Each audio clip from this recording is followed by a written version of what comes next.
पर्यावरणामध्ये. आता 5 तारखेला जागतिक पर्यावरण दिन साजरा करतो.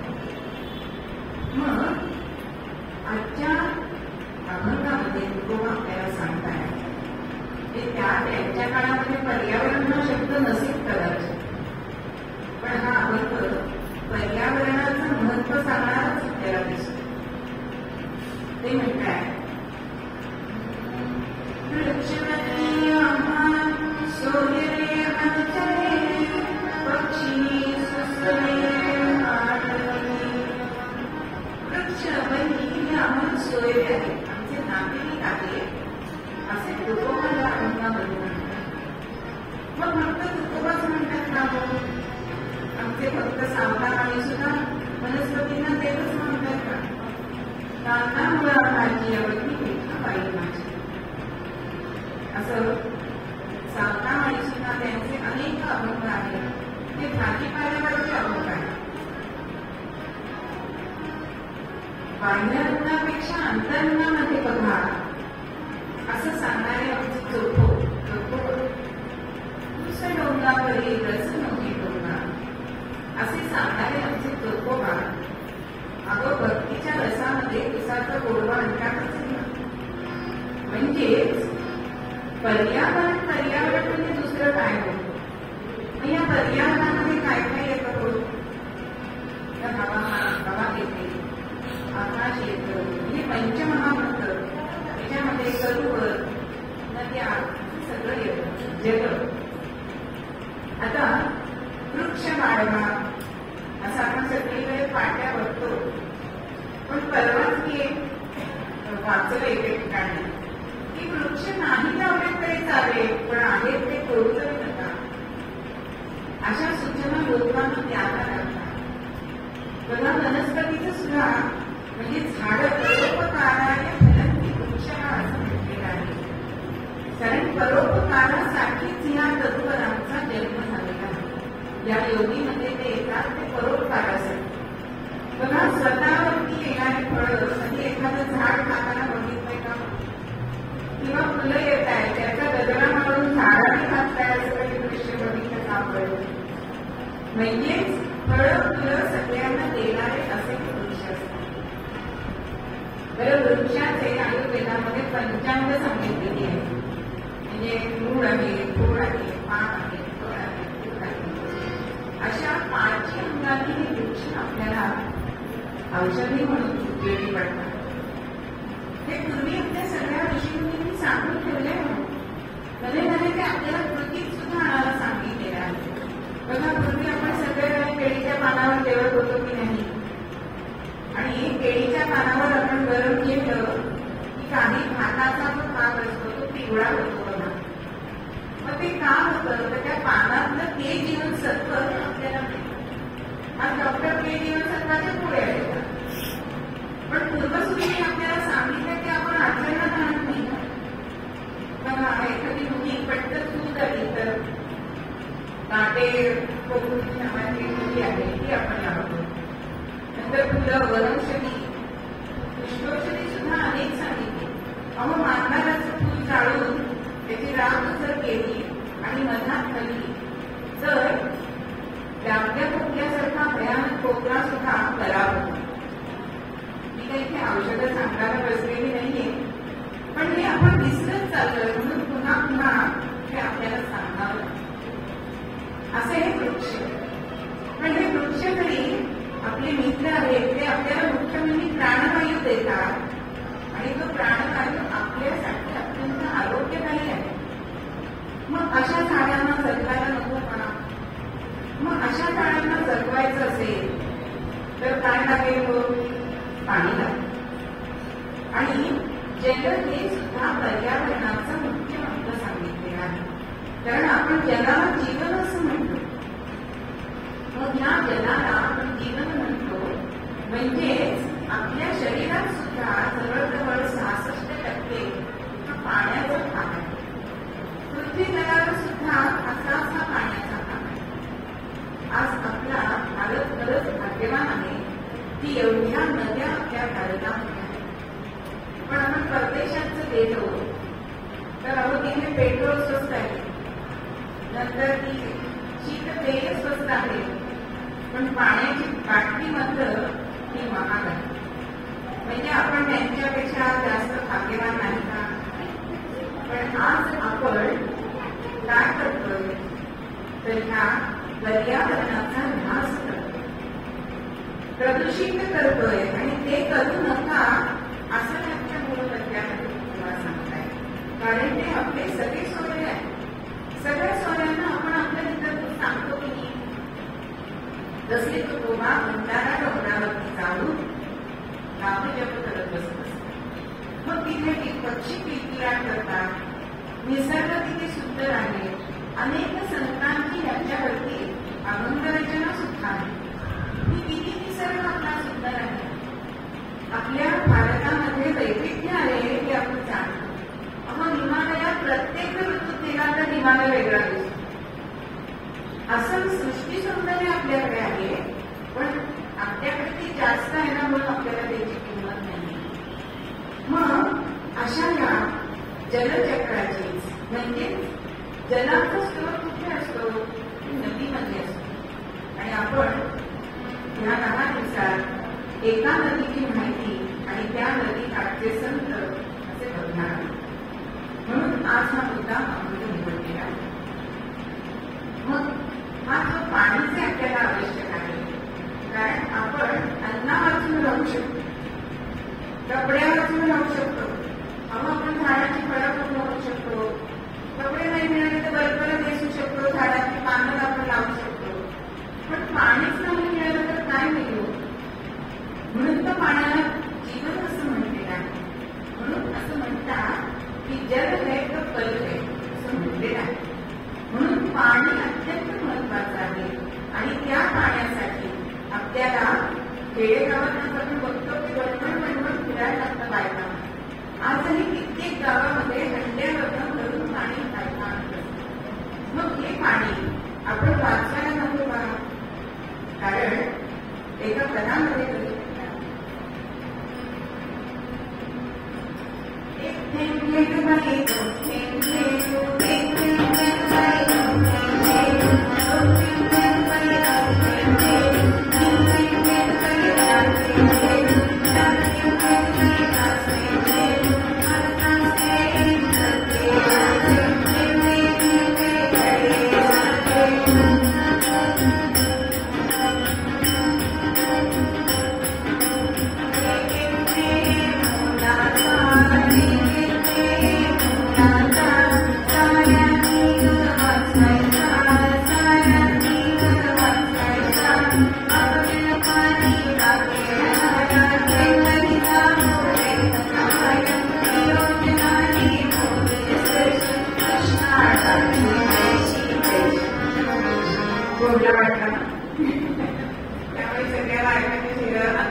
आजही कित्येक घरामध्ये कालचं पाणी म्हणून शिळं झालं म्हणून टाकून दिलं जातं.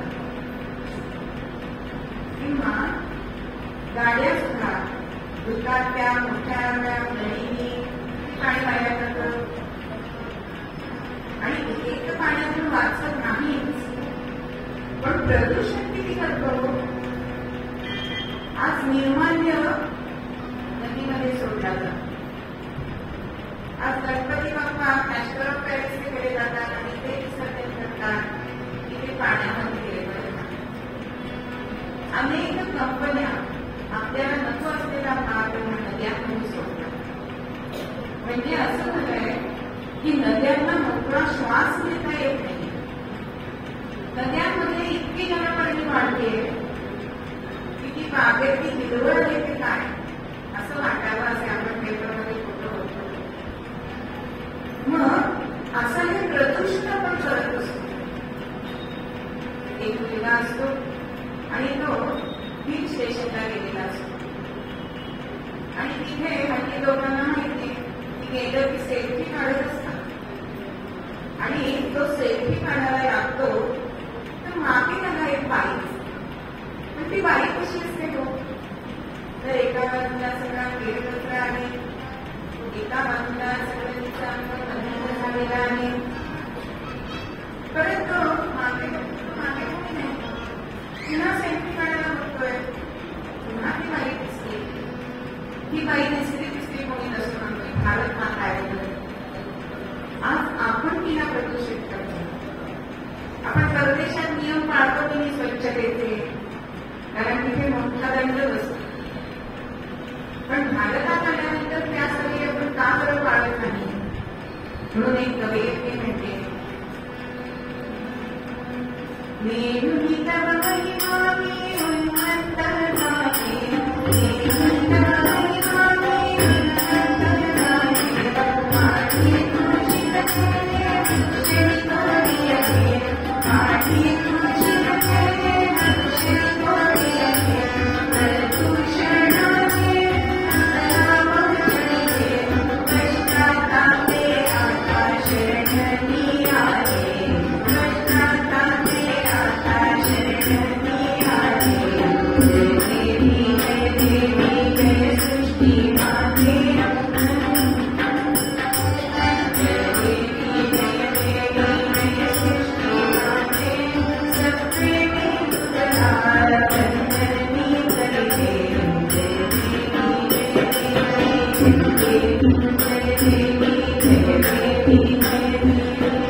सृष्टी मातेला अगदी ओळख करून टाकतं.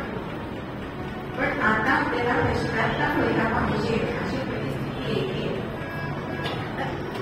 ही आता इतका उष्मा झालेला आहे की टाक्यातलं पाणी उकळतंय.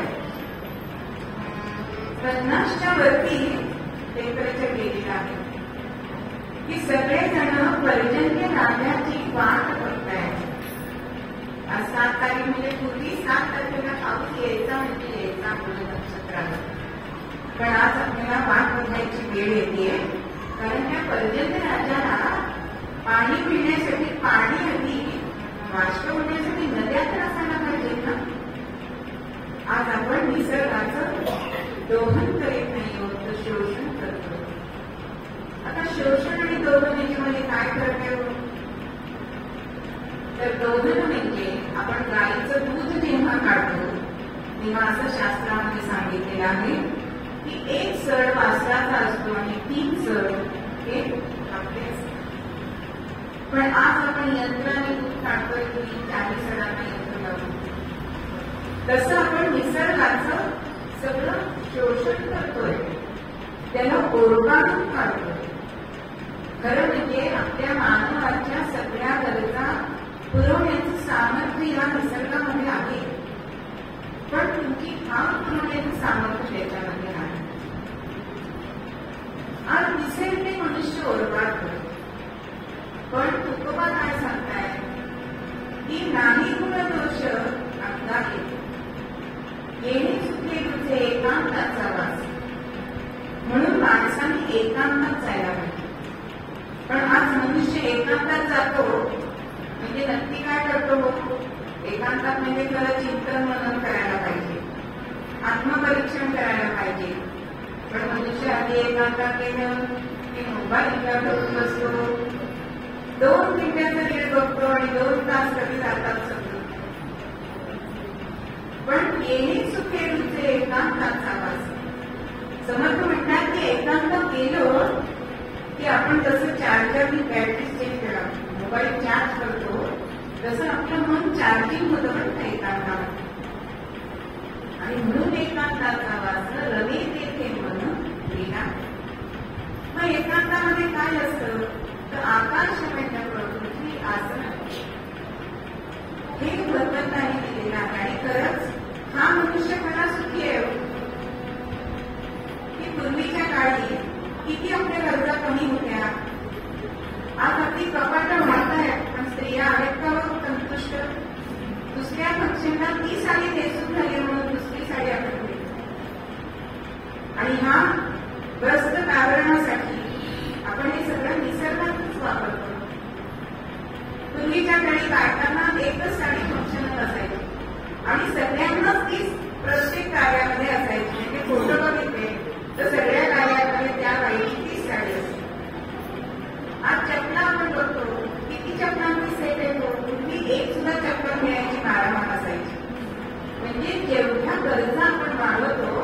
तेवढे आपण खरे म्हणजे दुःखी होतो. पण इथे तुकोबा म्हटलंय की येणे सुखेचे एकांताचा वास आकाश म्हणजे पृथ्वी असं. म्हणजे पूर्वी असं म्हटलं जायचं की दिसायला धोका आणि आकाशाचं पांघरून, पण मनुष्य कष्ट करत होता आणि त्याला झोप लागत. आज त्या नात्यांना सुद्धा डोळ्यात घेऊन सुखच होते, अशी परिस्थिती झालेली आहे. म्हणून ह्याच्यावर उपाय काय करायचा, ही परिस्थिती आपण कशी अंमलात आणायची. कारण तिथे रोग असतो तिथे आपण जर औषध उपचार केले तर रोग बरा होतो. तसं प्रदूषणासाठी आपण काही गोष्टी करू शकतो का, तर नक्कीच करू शकतो. म्हणजे वैयक्तिक पातळीवरती आणि सामाजिक पातळीवरती दोन्ही ठिकाणी आपण ह्या जलाचा जो वापर आहे तो आपण नक्कीच चांगला करू शकतो. पूर्वीच्या काळी पाणी वाहून आणायचं म्हणून बायका पाणी कमी वेगाने वापरत असत. आज कामवाल्या सुद्धा फुल नळ सोडून सगळी कामं करत असतात. आपण त्यांना सांगू शकतो ना की नळ बालदी बंद करत वगैरे बालदी, किंवा गाडी पुसायला पडतो आणि बालदीमध्ये जर पाणी घेतलं तर आपली गाडी पण स्वच्छ होणार आहे आणि पाणी पण कमी. अशा तऱ्हेने आपण वापरलेलं पाणी बागेमध्ये सुद्धा घालू शकतो, त्याचा पुनर्वापर करू शकतो. म्हणजे आपण ज्या गोष्टी वापरतो त्या पूर्ण वापर आणि पुनर्वापर या दोन्ही गोष्टी आपल्याला करायला पाहिजे. एक भिक्षू बौद्धाकडे गेला आणि त्यांनी सांगितलं की माझी कपनी फाटली आहे, मला नवीन कपनी मिळेल का. तेव्हा बुद्धांनी त्या भिक्षूला नवीन कपनी दिली. 2 दिवसांनी त्याच्या कपनीमध्ये बुद्ध गेले आणि त्याची चौकशी करतायत आणि मग हळूच विषय काढला की कपनी तुला बरोबर होती ना. तो म्हटलं तो चांगली होती. मग त्याने प्रश्न विचारला, मग आधीची कपनी काय केली. तो भिक्षू म्हणतो की मी त्याचा कलंकोस केला. मग आधीच्या कलंकोसाचं काय केलं, मी त्याची पॅटपुष्णी केली. मग आधीची पॅटपुष्णी काय केलीस, मी त्याच्या वातीकडे. म्हणजे पूर्ण वापर आणि पुनर्वापर हे जर आपण केलं तर या प्रदूषणाला आपण नक्कीच आळा घालू शकतो. म्हणून रियूज, रिड्यूस, रिप्लेस आणि रिपेअर हे 4 R आपण जर वापरले ना तर आपलं हे प्रदूषण आहे ते नक्कीच काबूत येईल आणि ही सृष्टी माता आपल्यावर प्रसन्न होणार. रिफ्यूज म्हणजे काय, आपण एखाद्या गोष्टीला नाही म्हणू शकतो की नाही. आपण भाजीला गेलो तर कापडी पिशवी जर आपल्या पर्समध्ये ठेवली आणि तो जो पॉलिथिनची पिशवी देणार असतात आपण त्याला ती नको देऊ, माझ्याकडे कापडी पिशवी आहे असं म्हणू शकतो. रियूज, आता बाहेरनं आपण काही श्रीखंडाचे डबे आणतो तर त्याचा वापर आपण काय करू शकतो, त्या डब्यातून आपण झाडं करू शकतो. म्हणजे त्याचा पुनर्वापर करता येतो. रिपेअर, आज वस्तू म्हणजे घुसवलेली असली तरी हल्लीच्या मुली म्हणतात फाटली बरं का, कारण टाका घालायचाच नसतो ऑप्शन. तर ती जर शिवली जाते, चप्पल सुद्धा आपण शिवून सांभाळायला पाहिजे. ती जर शिवून घेतली तर त्याचा पुनर्वापर होईल आणि ते रिपेअर होईल, आपली बचत सुद्धा होईल. अशा तऱ्हेने हे आपण आज जर वापरले आपल्या जीवनामध्ये तर आपण या प्रदूषणाला आळा घालू शकतो. आणि सामूहिक पातळीवरती आपण पाणी कसं वाचवू शकतो, तर शेततळे बांधू शकतो, ठिबक सिंचनाचा वापर करू शकतो. जेव्हा आपण मोठ्या मोठ्या बिल्डिंग बांधतो तेव्हा त्या कॉन्ट्रॅक्टरला आपण रेन वॉटर हार्वेस्टिंग ही जी सोय आहे ती आपण कंपल्सरी करू शकतो. त्याशिवाय त्याला सोसायटीचा परवाना द्यायचाच नाही असं जर सरकारने ठरवलं तर पावसाचं पाणी जे आहे त्याच्यामध्ये साठून राहील आणि आपण ते वर्षभर वापरू शकतो. म्हणजे असं जर म्हटलं की थांबणाऱ्या पाण्याला चालायला लावा, चालणाऱ्या पाण्याला थांबायला सांगा आणि थांबणाऱ्या पाण्याला जिरायला सांगा, म्हणजेच हे पाणी जमिनीत मुरेल. कारण हे पर्यावरण म्हणजे काय,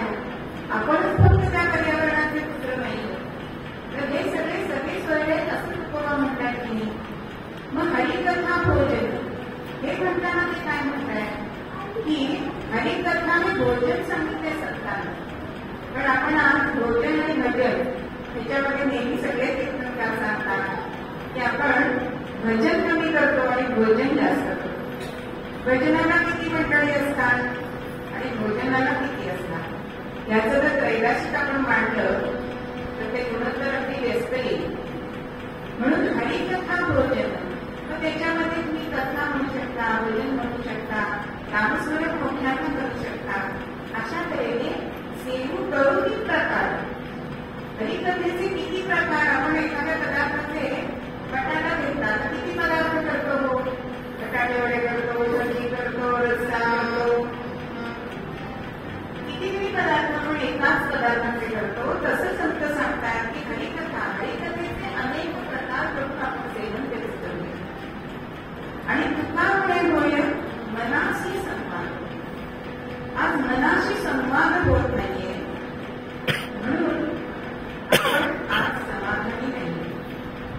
मग असं जर आपण केलं, मनाशी संवाद केला, कारण ह्या पर्यावरणामध्ये जे लग्न ताऱ्यांनी असते ते आकाश त्याच्यामध्ये आहे.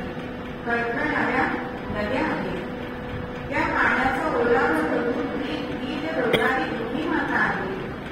अनेक प्रकारचे आपल्या रूप धरून फिरणारे पक्षी आहेत.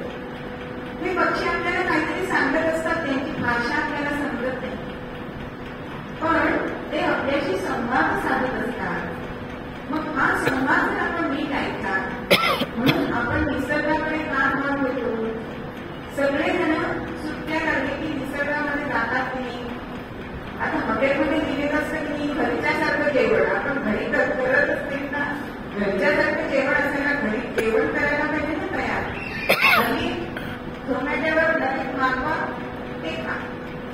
पण मनुष्य निसर्गाकडे का भाव घेतो. कारण त्याला तो स्वकीय वाटतो, तो आप्त वाटतो, आणि म्हणून निसर्गाकडे माणसाचा कल आहे. सहज आपण सकाळी उठलो आणि जर पूर्व दिशा बघितली तर आपल्या मनाला अंदाज होतो की नाही. पक्ष्यांची किलबिल कानाला किती गोड लागते. हे जी सगळी जी निसर्गाची भाषा आहे, म्हणजे पाण्याची सुद्धा झुळझुळ झुळझुळ वाहणारं पाणी किंवा पिंपळाच्या पानातनं सळसळ वाहणारा वारा, या सगळ्याचा आवाज आपल्याला फक्त एकांतामध्ये येतो आणि तो निसर्गाच्या सानिध्यामध्ये येतो. मग असं आपण जर केलं तर हा निसर्ग आपल्यावर नक्कीच प्रसन्न होणार आहे. तो सगळा सोयऱ्यासारखा मागतोच आहे, पण आपला दृष्टिकोन आपण त्याचा वेगळा लावलेला आहे. म्हणून आजपासून आपण नद्यांची माहिती बघणार आहोत. त्या आजची नदी आहे ती कर्णा नदी आहे.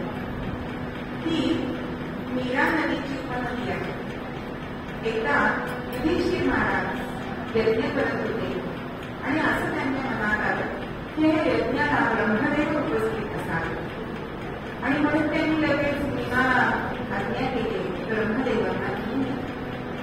आता ब्रह्मदेव त्यावेळेला सह्याद्री पर्वताच्या एका शिखरावरती तपश्चर्या करत असले होते आणि भीम गेले, पण ब्रह्मदेव कुठे त्यांना दिसेना. मग शोधता शोधता त्यांना दिसलं तर हे ध्यानस्थ बसलेले. आता ब्रह्मदेव ध्यानात बसले, त्यांना सुटवायचं कसं. बराच वेळ हातामागे येत पण काही प्रत्युत्तर येत नाही, आणि म्हणून ब्रह्मदेवांच्या जवळ असणारा एक कमंडल त्याच्यातलं पाणी भीमानी ब्रह्मदेवाच्या मस्तकावर होतं. आता ते गार पाणी मस्तकावर पडल्यानंतर ब्रह्मदेव समाधीतून जागृत झाले. भीमानं त्यांना युधिष्ठिरांचा निरोप सांगितला की यज्ञाच्या इथे आपल्याला बरोबर आहे. तातडीने निघाले, पण त्या कमंडलीत थोडासा जो काजूला होता त्याला त्यांचा पाय लागलाय आणि तो कमंडल आणि त्याच्यातलं जे राहिलेलं पाणी होतं ते झुळझुळ झुळझुळ व्हायला लागलं. कमंडलीला करत असं सुद्धा म्हणतात संस्कृत मध्ये. तर त्या कमंडलीतलं पाणी व्हायला लागलं म्हणून त्याला करजा असं नाव पडलं. तर ते करजा करजा करजा म्हणत म्हणत त्याचं कला असं नाव झालं. अशी ही कला नदी. या कला नदीवरती अनेक अशी तीर्थक्षेत्र आहेत. त्या पुरंदर किल्ला आहे, मोरगाव आहे, अशी अनेक गोष्टी तिच्या तीरावर. नदी म्हणजे काय की सुजलाम सुफलाम करणारी अशी ही नदी असते. आणि या कर्णा नदीचं, कर्णा देवीचं एक मंदिर सासवडला आहे. आम्ही जेव्हा वारीला गेलो त्या वारीचा मुक्काम या कर्णा नदीच्या देवळामध्ये होता आणि मोठं असं देऊळ तिचं आहे. आणि हिचं मुख्य म्हणजे कार्य काय तर पूर हिचे कर्म नाही आणि नाश हिचा धर्म नाही. आजपर्यंत एकदाही कर्णा नदीला पूर आलाय आणि त्याच्यापासून नुकसान झालंय असं आपल्याला ऐकण्यात नाही. अशी ही कर्णा नदी, ही कर्णा नदी आपल्या सह्याद्री पर्वतावर उगम पावलेली आहे. आणि अशी ही कर्णा नदी ही झुळझुळ वाहत आहे. मग या कर्णा नदीवरच आपण आता बघणार आहोत. पण ही नदी सुद्धा ही जलवाहिनी आहे. म्हणून एका श्लोकामध्ये त्या नदीचं पुण्यस्मरण करताना कधी म्हणतात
अशी ही नदी. आणि या दशहरामध्ये नद्यांचं महत्व बघणार आहोत. पण दशहरा म्हणजे काय तर ह्या 10 दिवसामध्ये गंगा नदीमध्ये स्नान करावं असं सांगितलं. मग या गंगेत का ते आपण त्या बघणार आहोत. पण 10 पाप नष्ट होतात म्हणून ह्याला दशहरा असं म्हणतात. मग ही पाप कुठली तर काही वाचिक मानसिक अशी जी पाप आपल्याकडनं कळत नकळत ही होत असतात ती ह्या दशहरामध्ये नाहीशी होतात.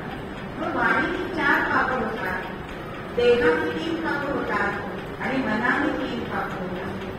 उदाहरण घ्यायचं झालं तर असत्य बोलणं, दुसऱ्याची चहाडी करणं ही वाचिक पाप वाणीने करतात. हिंसा, एखाद्याला त्रास देणं ही काही पाप. आणि मानसिक पाप म्हणजे दुसऱ्याच्या संपत्तीला डोळा ठेवणं. तुम्ही तोंडाने बोललं नाही तरी मनात ते तुमचं असं ना ते पापच आहे. अशी ही 10 पाप या दशहरामध्ये जर आपण गंगा स्नान केलं तर नाही शिकतात. आता प्रत्येकाला गंगेला जाता येणार नाही म्हणून प्रत्येक गावची जी नदी असते तिला त्या त्या गावची गंगाचं म्हणतात. मग तरी सुद्धा नदीत पाणी नदीत कधी कोरडे आहे, स्नानाला लांब जाता येत नाही. पण आपल्या पूर्वजांनी सांगून ठेवलं, इतकं सोपं सांगून ठेवलंय की नुसतं जरी तुम्ही घरातली गंगाजल जरी बादलीमध्ये एक लोटणभर जरी घातलं तरी सुद्धा गंगेत स्नान केल्याचं पुण्य मिळतं. ते तुमच्याकडे उपलब्ध नसेल तर खरगंगे भागीरथी मुखाने नामस्मरण करत जरी तुम्ही स्नान केलं तरी गंगा स्नानाचं पुण्य आपल्याला मिळतं. कारण खरगंगे पहिलं स्नान सांगितलं ते नदीमध्ये सांगितलं. कारण नदी ही वाहतं पाणी आहे आणि सगळ्यात निकृष्ट स्नान बादलीमध्ये पाणी ठेवतो. आपण आधी तेच करतो. पण नदी ही विचारांचं सुद्धा वहन करत असते म्हणून नदीमध्ये स्नान करा. म्हणून तीर्थक्षेत्री आपण गेलो, तीर्थक्षेत्र आपण गेलो की नद्यांमध्ये असं स्नान करत असतो. मग असं हे पर्यावरणाचं जर आपण जपलं तर खरंच हे वृक्षवल्ली आपले सगळे सोयरे होतील आणि हेच आपल्याला मूळ प्रज्ञामध्ये गुरुवा सांगतात.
कर्नाटकात राहणारे ऋग्वेदी देशस्थ ऋग्वेदी ब्राह्मण, त्यांचं नाव होतं वामन.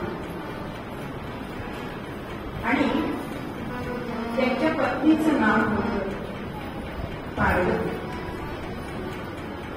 पण म्हटलं की काहीतरी संसारामध्ये न्यूनता आहे, संतती नव्हती. अनेक उपवास नापास झाले, व्रत वैकल्य झाली, परंतु काळाची चालूकी लागली. शेवटी या वामन भटांनी काय केलं, तीर्थयात्रा करत करत आपण भ्रमण करायचं, भारतभर भ्रमण करायचं म्हणून सर्वसंग परित्याग केला आणि वामन भट तीर्थयात्रेला गेला. पण पती तिथे सती हा युक्तीप्रमाणे पार्वती देवी सुद्धा त्यांच्याबरोबर निघाली आणि तीर्थयात्रा करत करत करत महाराष्ट्रामध्ये आले, कर्नाटकात. आणि महाराष्ट्रामध्ये मोरगावी हे दाम्पत्य आले. गावामध्ये नवीन आहे हे सगळ्या ग्रामस्थांना कळले, पण दाम्पत्याच्या चेहऱ्यावरती कुठली तरी अडचण दिसली हे त्यांनी जाणले. आणि त्या बायका पार्वतीबाईंना म्हणायला लागल्या, तुमचं जे काही कारण असेल ना ते या मयुरेश्वराला सांगा, तो तुम्हाला नक्की त्याचं फळ देईल. आता सगळ्या ग्रामस्थांच्या तोंडून हे ऐकलंय आणि या वामन भटांना सुद्धा असं वाटायला लागलं की ह्या मयुरेश्वराची आपण उपासना करावी. कारण या करा नदीचं महात्म्य असं आहे की ह्या करा नदीवरती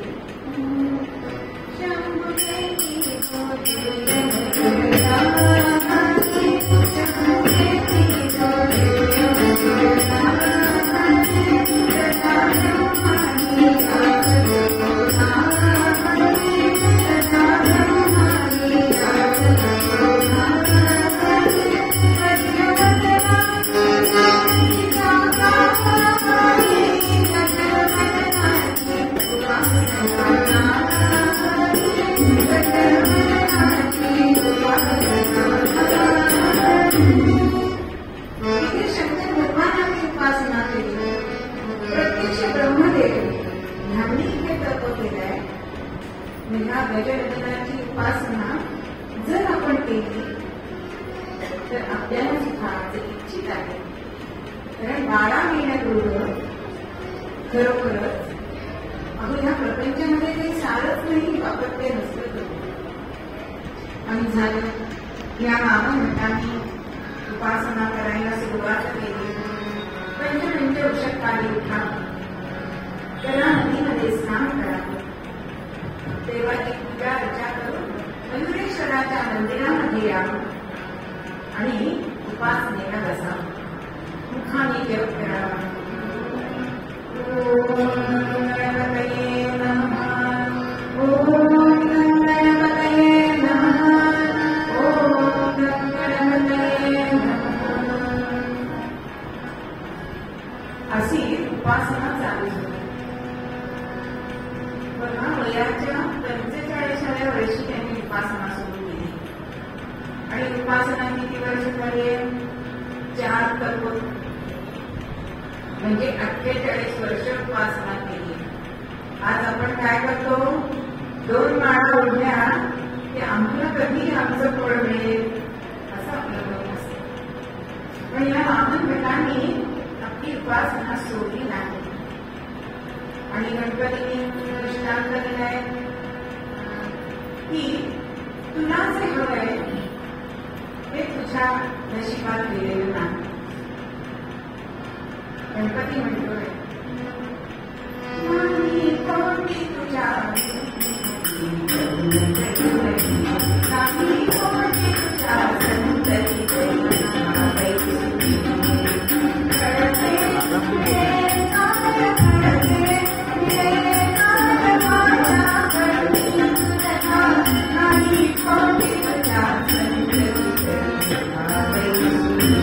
नाही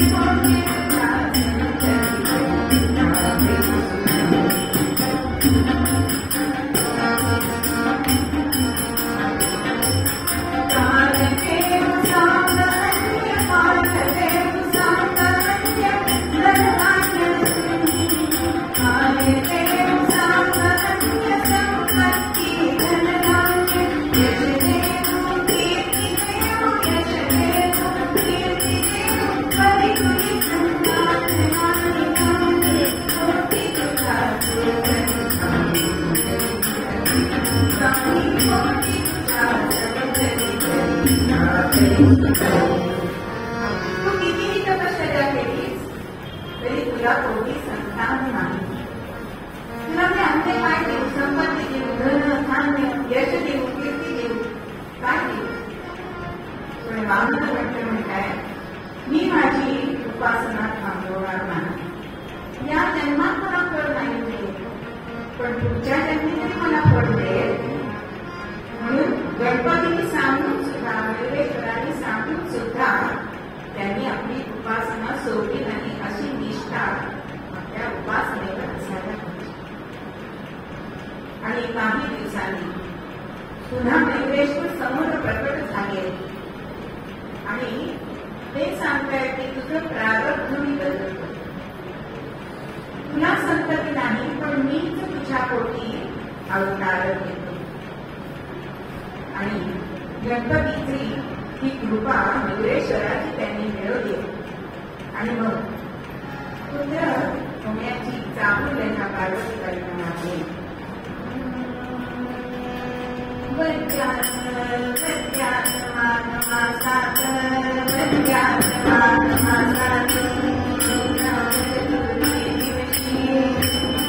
दुपारच्या वेळी माघ महिन्यामध्ये दुपारच्या वेळी पुत्र जन्माला आले.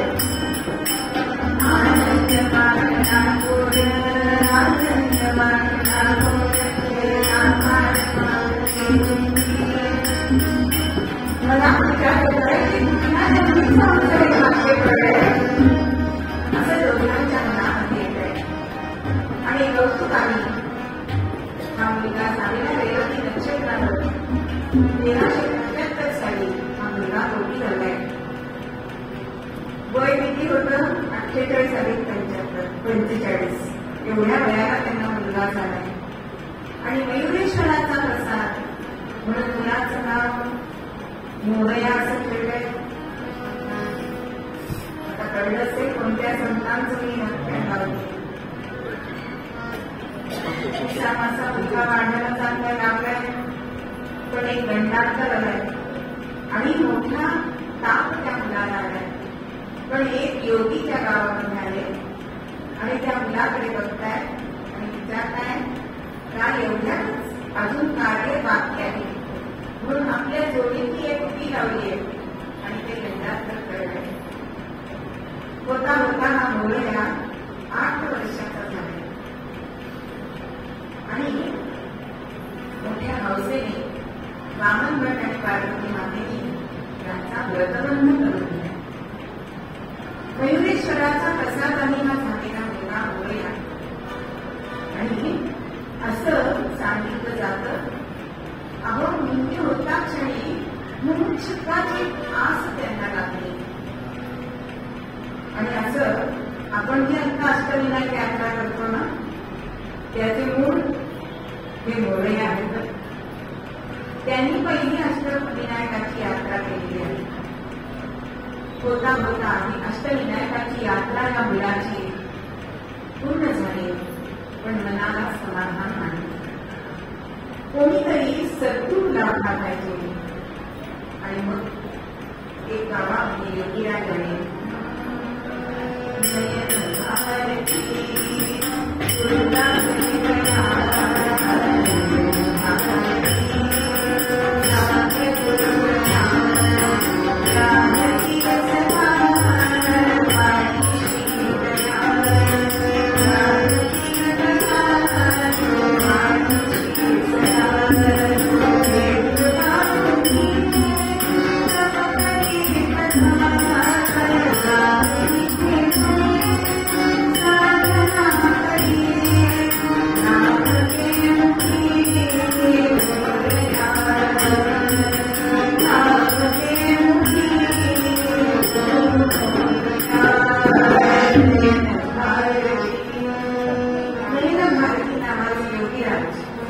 सद्गुरू म्हणून त्यांना लाभले. आणि गावी जाऊन या चिंतामणीची उपासना असे याने नकारीने त्यांना सांगितले. आता मोरगावामधून वेगळ गावी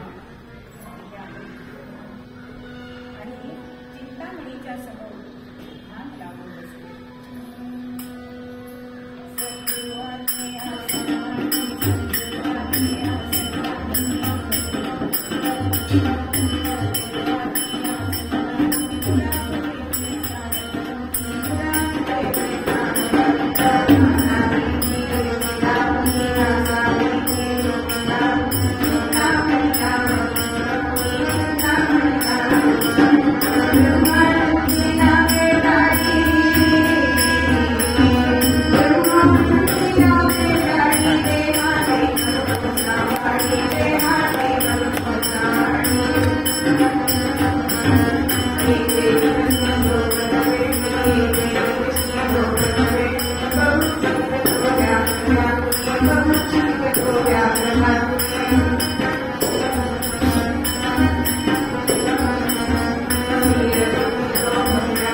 देऊळ गावी गेलाय आणि गुरुवारीने आसन मांडून बसलाय.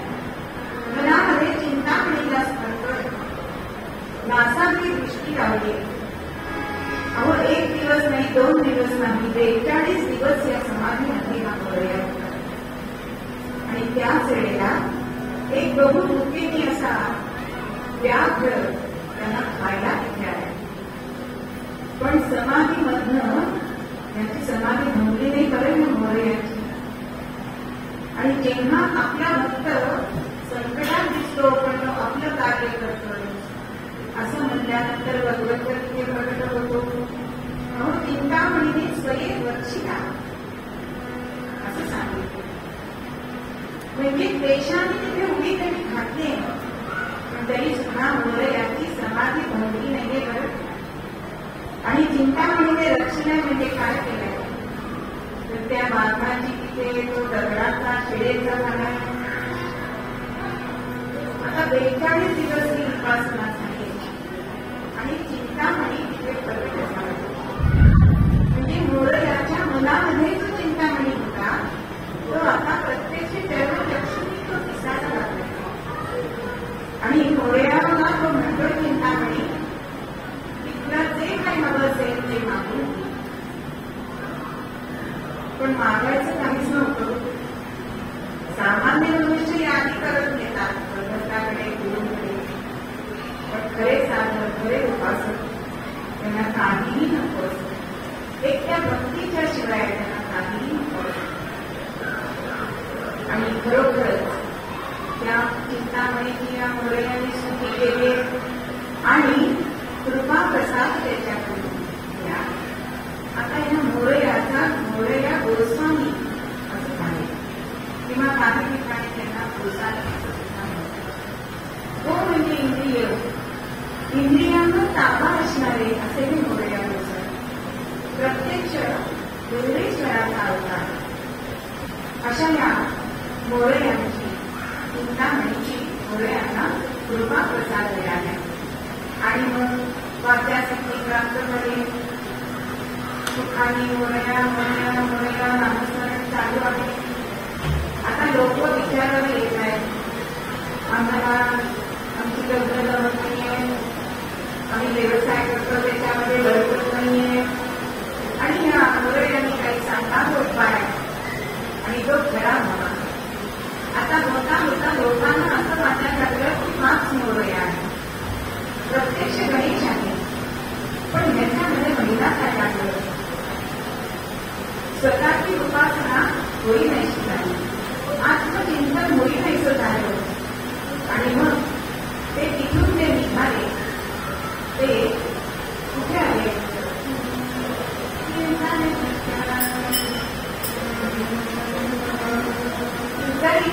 चिंचवडजवळ. तिथे मोठं घनदाट जंगल आहे आणि तिथे ह्या चिंचवडचे मंदिर आहे.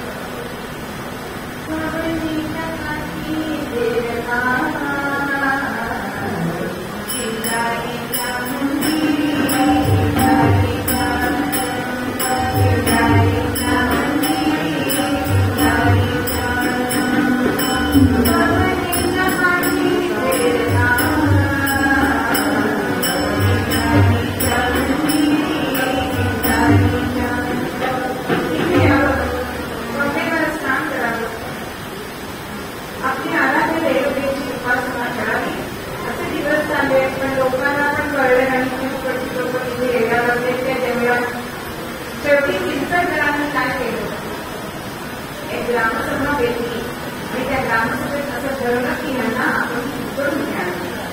म्हणून रबड्यांची जी तिथे शनीचं झाड आहे तिथे कुठे बांधून दिले आणि मला इथे विकासासाठी सांगितले. पण यांचं कार्य काय, ते नामस्मरण हे त्यांनी लोकांना सांगितलं. अन्नदान करा, कोणालाही दुःखी करू नका हा उपदेश लोकांना केला. पुढे चिंतामणीच्या आशीर्वादाने यांनी विवाह केलाय. नागोड्याच्या कुलकर्णी यांची विवाह देखील त्यांची म्हणजे विवाह केलाय तो जवळजवळ 94व्या वर्षी आणि 104व्या वर्षी त्यांना चिंतामणीच्या प्रसादाने पुत्र झालाय. त्याचं नाव चिंतामणी.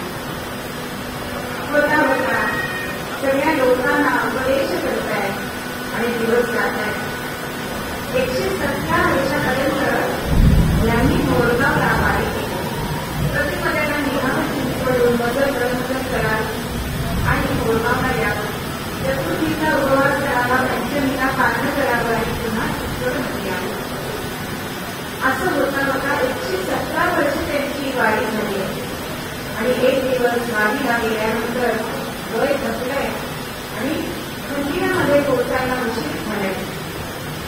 दरवाजे बंद झालेले दर्शनाचं दर्शन होईना.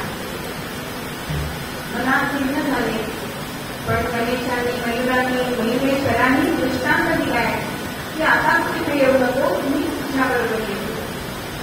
आणि दुसऱ्या दिवशी कडामध्ये स्नान करता करता सूर्याला अर्घ्य देताना हातामध्ये एक कांदळ आलाय आणि तो कृष्णामध्ये पुढे गोठारेश्वराच्या इथे स्थापन केला.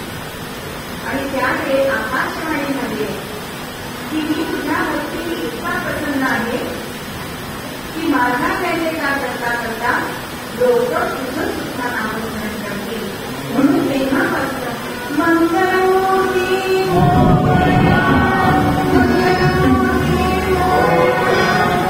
अशी सुरुवात झाली. हे मोरया म्हणजे आमची मोरया गोसावी आहे. होता होता 186 वर्ष उद्यावरणामध्ये वेळ फिरत अत्यंत मोठं आहे. आणि आपल्या मुलाला चिंता मिळाली, कारण पत्नीचं सुद्धा देहावसन झालेलं होतं. एकदा हे सगळं आपल्याला ज्यांच्यामुळे मिळालं ते नयन भारतींची भेट झाली तर बरं होईल असं मनात विचार येता. नयन भारती सुद्धा विचारायच्या त्या पुत्राने त्यांची सेवा केली. आणि मग एक दिवस आपल्या मुलाला चिंता मिळाला बोलवलंय आणि सांगितलंय की मी जे सांगेल ते हडवडून जाऊ नको, गडबडून जाऊ नको. आता माझी समाधी घेण्याची वेळ आली. चिंतामणीच्या आठेने तुम्ही समाधी घेणार आहे. कवडीच्या काठी 10 हात उंच 10 हात लांब आणि 1 परत असं एक तयार होईल आणि तिथे माझी समाधी स्थान आहे. आणि चिंतामणी चिंतामणीचा उपदेश केलाय. श्रीमंती आमच्याकडे सुखू नको, मागू नको, माझ्या मोरयाचं नामस्मरण सोडू नको. तुला जेवढं जमेल तेवढे अन्नदान कर, अन्नदानासारखं दान आहे असा उपदेश केलाय.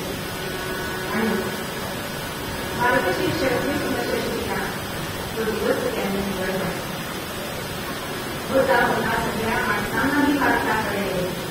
आणि जसं माऊलींच्या वेळी झालं होतं ते सगळे जण पिंपळमध्ये सगळे जण काढली सभा झाली. मोरया गोसावी आत गेले. चिंतामणी त्याच्याबरोबर गेल्या. एक दगडी चौरंग तिथे ठेवलाय, त्याच्यावरती गणेश पुराण केलंय. दोन्ही समयात ते केलं आणि आपला पद्मासन घालून मोरया गोसावी बसले. प्राण एकवटलाय, शरीराला काठ्यंत दिलाय आणि ब्रह्मरंध्रातून प्राण दिला. तिथे त्यांची समाधी आहे. आज तिथे वाड्यावरती अनेक उत्सव तिथे होतात. चिंतामणीने मोठी शिळा आपल्या बियारावरती लावली आणि जर मोठ्या कारणाने पुन्हा वर आले. असे हे मोरया की त्यांनी गाणपत्य हा बंधू चालू केला. समर्थ तुकाराम यांच्या काळात अनेक असणारे असले. एक छोटीशी गोष्ट सांगते की किती अधिकार असतो माणसाचा संतांचा की त्यांनी समर्थांना आणि उपवाला देवाला बोलवलेलं असताना उपवाचे शेजारी एक पाठ मांडलेलं त्यांच्यामुळे जे पाठ नुसतं पाठ टाक होतं. समर्थांचे शेजारी पण असंच पाठ आणि पाठ मांडले. समर्थ विचारतात की हे कोणाचं पान. तेव्हा मोरया गोसावी त्यांना सांगतात की आपलं जे आराध्य दैवत आहे त्यांना आपण प्राधान्य करा. म्हणून समर्थांनी कवी रामचंद्रांना त्या पाठावरती आवाहन केलं. तुकोबांना सुद्धा त्यांनी सांगितलं की आपण आपल्या विठ्ठलाला इथे वंदना करूया. त्यांनी विठ्ठलाला आवाहन केलं. त्या पाठावर प्रत्यक्ष पांडुरंग भोजनासाठी आहे.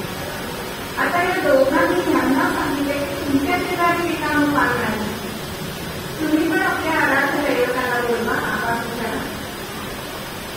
पण मोरया गोसावी स्वतः परमेश्वर झाले. इतकं अद्वैत या दोघांमध्ये होतं. असे हे गणाकाठचे अतिथी त्यांचं मोरगाव आहे. पण सर्व तुम्ही या बदलीच्या काठी आहे की त्यांनी आजही